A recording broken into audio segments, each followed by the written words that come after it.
காலியை வாங்கிய பின்பு முடிந்தது என்று சொல்லி தலையை சாய்த்து அவரே ஒப்பு கொடுத்தார். பாருங்க, எல்லாத்தையுமே ஒரு ப்ராசஸ் இருக்குன்னா கண்டிப்பாக ஒரு வந்து ஃபினிஷிங் லைன் ஒன்று இருக்கும். அந்த லைன் வந்து தேவன் வந்ததுனால ஓகேங்களா, தன்னோட பொறுப்பு எல்லாத்தையும் நிறைவேற்றார். ஓகேங்களா, மனுஷனுக்கு உண்டானது மனுஷனால முடியாது எல்லாமே தேவனால முடியும் அப்படின்னு சொல்லிட்டு அந்த இடத்துல எல்லாம் மன்னிக்கிறாரு, இல்லை அன்பு செய்யறாரு.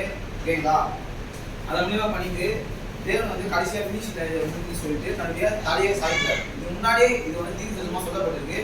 ஏசாயா 53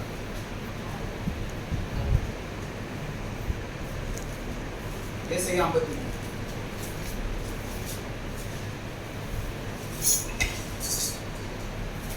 என் மூலமாய் கேள்விப்பட்டதை விசுவாசிக்கிறவன் யார்? கர்த்தருடைய புயம் யாருக்கு வெளிப்பட்டது? இளங்களை போலவும் வண்ணநிலத்திற்குள்ள வேரை போலவும் அவனுக்கு முன்பாக எழுப்புகிறார்கள். அவர்கள் அழகும் இல்லை, சௌந்தரியம் இல்லை. அவரை பார்க்கும் பொழுது நாம் அவரை விரும்பத்தக்க ரூபம் அவர்கள் இல்லாதிருந்தது.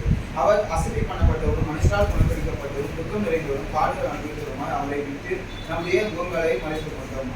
அவர் அசதி பண்ணப்பட்டிருந்தார். அவர் எல்லாம் மெய்யாகவே அவர் நம்முடைய பாடுகளை ஏற்றுக்கொண்டு நம்முடைய துக்கங்களை சுமந்தார். நாமும் அவர் தேவனால் அடிபட்டு பாதிக்கப்பட்டு சிறுமைப்பட்டவர் என்று எண்ணினோம். நம்முடைய மீறல் நிமித்தம் அவர் காயப்பட்டு நம்முடைய அக்கிரமம் நிமித்தம் அவர் நிறுத்தப்பட்டார். நமக்கு சமாதானத்தை உண்டு கொண்டு ஆக்கினை அவர் மேல் வந்தது. அவருடைய தற்புதாரணமாகிறோம். நாம் எல்லாரும் ஆடுகளைப் போல வழி தப்பி திரிந்து அவனவன் தன் தன் வழியிலே போனோம். கர்த்தரோ நம்ம எல்லாருடைய அக்கிரமங்களை அவர் மேல் விழ பண்ணினார். இவங்க மேல இருந்து எல்லாமே உங்களுக்கு காமராஜ் தெரியும். ஓகேங்களா, அவர் வந்து ஆட்டை போல் அடிக்கப்பட்டார், மனுஷனாக கூட தலை பண்ணிவிட்டார், ஏன்னா எல்லாமே தெரியும். பட் ஆனால் அவர் வந்து எதுக்காக பண்ணார்னா, நாம் எல்லோரும் ஆடுகளைப் போல வழி தப்பி திரிந்து அவனவன் தன் தன் வழியிலே போனோம். கர்த்தரோ நம்ம எல்லாருடைய அக்கிரமங்களை அவர் மேல் விழ பண்ணினார். பாருங்க, நம்ம எல்லாரும் ஆடுகளை போல தன் தன் வழியில தான் நம்ம திரியும். ஓகேங்களா, ஏன்னா காமனா வந்து எந்த சிந்தையும் யாரும் ஒன்னால அவன் தன் தன் வழி திரிகிறாங்க. அதனால தேவன் வந்து எல்லாரும் ஒன்னா இருக்கணும் அந்த ஒரு விஷயத்துக்காக கர்த்தரோ நம்மளோட அக்கிரமங்கள் எல்லாம் அவர் மேல் விழ பண்ணினார். அப்போ வந்து நம்முடைய கஷ்டங்கள், துக்கங்கள், பாடுகள், நம்முடைய பாவங்கள், நம்முடைய சாபங்கள் எல்லாத்தையும் தேவன் அவருக்கு தம் மேல வந்து சுமந்துட்டு அவர் வந்து சிலுவையை சுமந்தார். ஓகேங்களா, எதனால பார்த்தீங்கன்னா நமக்கு சமாதானத்தை உண்டு பண்ணும் ஆக்கினி அவர் மேல் வந்தது. ஓகே, அவர் என்ன இதுதான் முன்குறிக்கப்பட்டா இருக்கீங்களா, அது எதனாலனா நம்ம அவருடைய சமாதானம் வந்து நமக்கு இருக்கணும் அந்த ஒரு விஷயத்துக்காக தான் தேவன் வந்து அவர் சமாதானத்தை விட்டு போனதுக்காக தீர்க்கதரிசனமா ஏசாயாவே முன்னாடி சொல்லிட்டார். ஓகேங்களா, அப்போ வந்து பாருங்க இதுல வந்து அப்புறம் வந்து யோவான் 6:38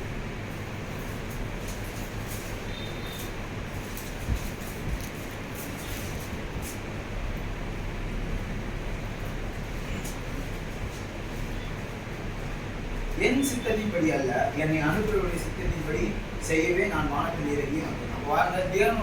தேவன் வந்து அவருடைய சித்தத்தின்படி அல்ல, அவர் வந்து அவர் இஷ்டப்படி வாழ அப்படின்னா வரல.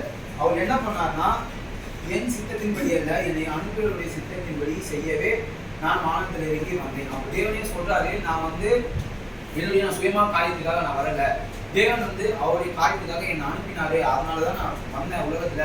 அவருக்கு முன்னே தெரிஞ்சுக்கு நான் இதுக்காக தான் வந்தேன், இதுக்காக தான் அழைக்கப்பட்டேன், இதுதான் செய்யணும்னு சொல்லிட்டு அவர் தெரிஞ்சிருக்கு. ஓகேங்களா, அதன்படி அவர் தெரிஞ்சும் வேற வழியில போகாத தேவனுடைய சித்தத்தின்படி அவர் நடந்தார். ஓகேங்களா, இதுவும் ஒரு இம்பார்ட்டன் பாயிண்ட். அப்போ வந்து நம்ம தேவனுடைய சித்தம் என்னது அப்படின்னு சொல்லிட்டு அறிஞ்சு அவர் வழியில நடக்கணும். அப்படி நடக்கும்போது தான் நம்ம வந்து வழி தப்பி போகாத ஒரு சைட் ஃபார்வர்டா நம்மளால போகணும். ஓகேங்களா,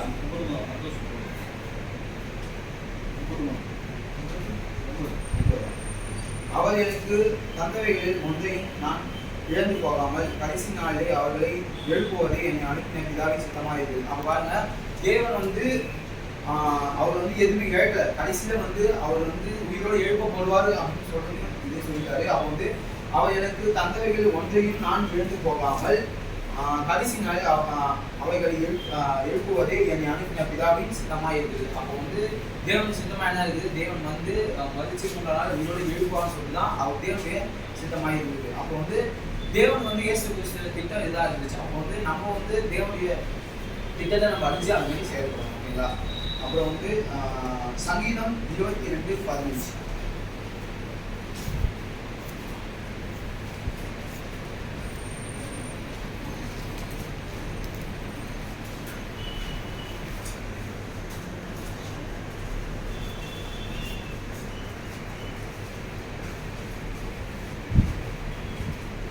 என் பலன் ஓட்டைக்குள் பாய்ந்து என் நாவு மேல் வாயோடு ஒட்டி கொண்டது என்னை மரணக்குடியிலே விடுகிறேன்.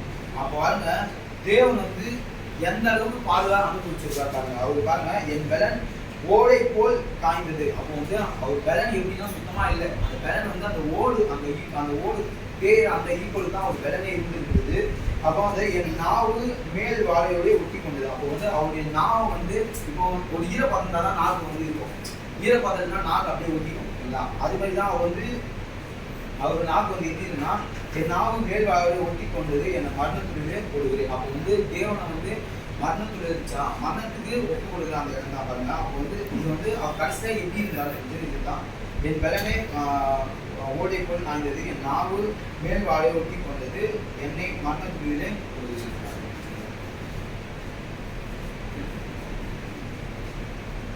எபிரேயர் 9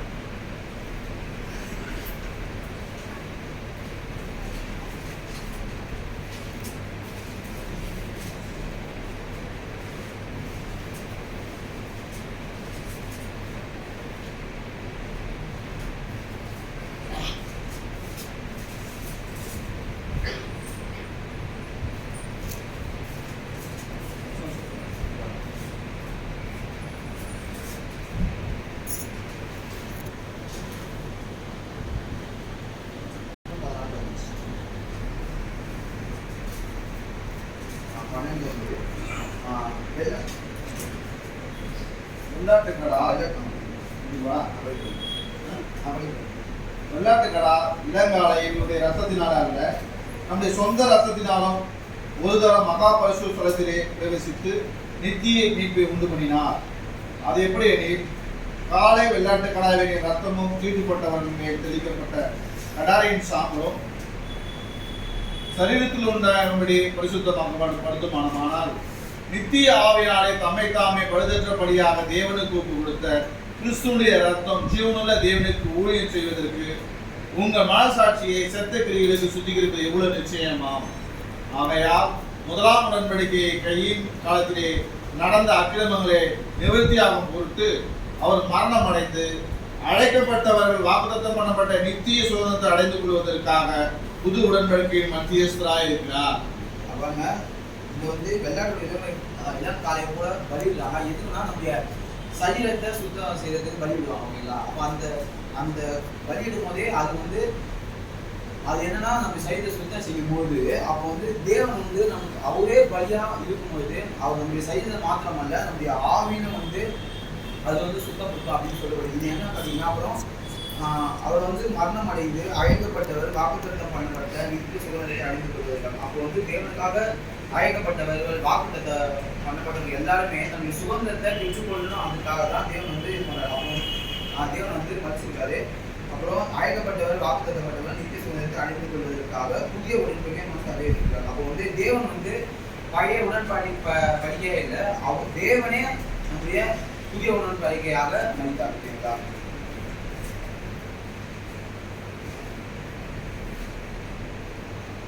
ஒருவன் நியாயப்பிரமாணம் முழுவதையும் கை கொண்டிருந்து ஒன்றிலே தவறினால் எல்லாவற்றிலும் குற்றவாளியாக இருப்பாங்க. பாருங்க, நம்ம நியாயப்பிரமாணத்துல எல்லாமே கடைபிடிச்சிட்டு எல்லாம் ஒண்ணு கடைபிடிக்கணும்னு வச்சுங்களேன், அதுவும் அந்த ஒண்ணு நீ பண்ணனாலுமே மற்ற எல்லாருமே நீ பண்ணாத மாதிரி தான் அர்த்தம். அப்போ வந்து தேவன் எதுக்கானா அவரால் பண்ண முடிஞ்சு ஓகேங்களா, அதுமாரி நம்மளால முடியும். அதுக்காக தான் தேவன் சொல்லியிருக்காரு, எப்படி எது ஒருவன் நியாயப்பிரமாணம் முழுவதையும் கை கொண்டிருந்தும் ஒன்றிலே தவறினால் எல்லாவற்றிலும் குற்றவாளியாக இருப்பாங்க. வந்து ஒன்று தவறுனாலும் தப்பு, சரி குற்றம் தான் ஓகேங்களா, அப்படி இருக்காங்க. அப்புறம் வந்து மத்தேயு 5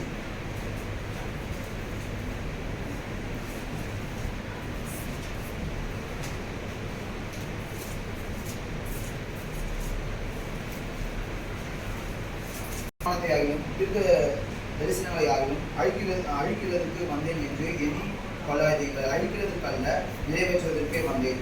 ஓகேங்களா? அப்போ வந்து தேவன் வந்து நியாய பிரமாணத்தையும் தீர்க்க தரிசனம்னால் சொல்லப்பட்ட தீர்க்கதரிசனத்தையும் நியாய பிரமாணத்தையும் அவர் வந்து அழிக்க வரல, அதை வந்து நிறைவேற்றதான் பூமிக்கே வந்தார். பார்த்தீங்களா? அப்போ வந்து வானமும் ஓய்ந்து போனாலும் நியாய பிரமாணத்தின் எல்லாம் நிறைவேறும் அதில் ஒரு சிறு எழுத்தாலையும் அதில் ஒரு சிறு எழுத்தாலையும் ஒரு எழுத்தி உருப்பாலும் ஒழிந்து போகாது என்று மெய்யாகவே உங்களுக்கு சொல்கிறேன். அப்போ வந்து வானமும் பூமிக்குள்ள ஒழிந்து போகும். அப்போ தேவனுடைய நியாயப்பிரமாணம் ஒருபோதும் அழியாது. அப்புறம் பார்த்தீங்கன்னா ஆகையால் இந்த கற்பனைகள் எல்லாவற்றிலும் சிறந்த தொன்றையாகவும் மீறி அவ்விதமாய் மனுஷனுக்கு போதிக்கிறவன் பரலோகத்தில் எல்லாவற்றையும் செய்யும் எனப்படுவான். இவைகளை கை கொண்டு போதிக்கிறவனும் பரலோக ராஜ்யத்தில் பெரியவன் எனப்படுவான். அப்போ வந்து போதிக்கிற மாத்திரம் இல்லை, அதை வந்து கை கொண்டு நடைபெற மாத்திரம் தான் பரலோக ராஜ்யத்தில் பெரியவனாக இருப்பான். ஓகேங்களா? அப்போ வந்து நம்ம நியாயம் வந்து சொல்கிற மாத்திரம் இல்லை, அதை வந்து கடைப்பிடிக்கணும். லாஸ்ட்டாக வந்து மத்தேயு 20:22 முழு ஆத்மாவும் முழு மனதோடும் அன்பு கொள்வாயாக. இதெல்லாம் முக்கியமான கற்பனை. இதற்கு ஒப்பாய் வேறாம் கற்பனை என்னவென்றால் உங்களிடத்தில் நீ அன்பு கொள்வது போல பிறரையும் அன்பு கொள்வாயாக என்பது. இதுதான் கற்பனையில் நம்ம தேவனுடைய கற்பனையில பார்க்கலாம்.